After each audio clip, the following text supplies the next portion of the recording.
బులెటిన్లో breaking news చూస్తున్నాం. ఏపీలో మహిళలకు ఫ్రీ బస్సు పథకంపై కూటమి సర్కార్ కీలక నిర్ణయం తీసుకుంది.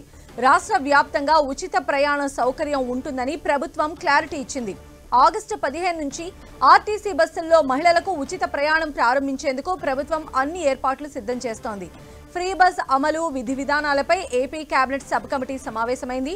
మంత్రివర్గ ఉపసంఘం భేటీలో హోంమంత్రి అనిత, మంత్రులు మండిపల్లి రాంప్రసాద్ రెడ్డి, సంధ్యారాణి పాల్గొన్నారు. స్త్రీ శక్తి పథకం మార్గదర్శకాలను కేబినెట్ సబ్ కమిటీ రూపకల్పన చేసింది. ఎల్లుండి ఈ పథకాన్ని ఏపీ మంత్రివర్గం ఆమోదించనుంది. ఏపీ వ్యాప్తంగా ఆర్టీసీ బస్సుల్లో మహిళలకు ఫ్రీ బస్సు సౌకర్యం ఉంటుందన్నారు మంత్రి రాంప్రసాద్ రెడ్డి.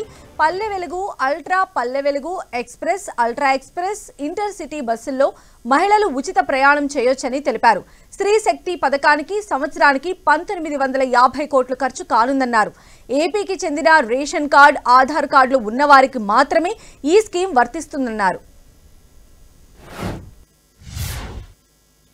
ముఖ్యంగా ఇంటర్ స్టేట్ అంటే రాష్ట్రంలో ఎక్కడి నుంచి ఎక్కడికైనా ట్రావెల్ చేసే మహిళలకు ఫ్రీ సౌకర్యం జీరో టికెటింగ్ విధానంలో ఇవ్వడం జరుగుతుందని తెలియజేసుకుంటున్నాం.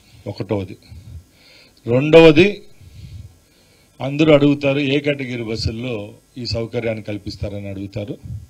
దానిలో కూడా 100కు 74% బస్సులు ఏవైతే ఉన్నాయో ఆ కేటగిరీలో Palle Velugu, ultra Palle Velugu, inter city, express, ultra express ఈ 5 కేటగిరీల్లో కూడా ఈ సౌకర్యం కల్పిస్తామని సగౌరవంగా మీకు తెలియజేసుకుంటున్నాం. మా ఏపీఎస్ఆర్టీసీ అలాగే రవాణా సంస్థ లెక్క ప్రకారం సుమారుగా 1950 కోట్లు ఒక సంవత్సరానికి ప్రభుత్వం పైన భారం అనుకోము, ప్రభుత్వానికి ఖర్చు అవుతుంది. భారం అనే పదం మేము ఎక్కడ వాడడం లేదు, ప్రభుత్వానికి ఖర్చు అవుతుంది. ముఖ్యంగా మన కంపారిజన్ ఎక్కువగా తెలంగాణతో ఉంటుంది కాబట్టి ఎక్కడా తెలంగాణకు తీసిపోకుండా తెలంగాణ రాష్ట్రంలో ఏ విధమైన స్కీమ్ని ఇంప్లిమెంట్ చేస్తున్నారో అదేవిధంగా వాళ్ళది మంది ఒకటే విధంగా ఉంటుంది.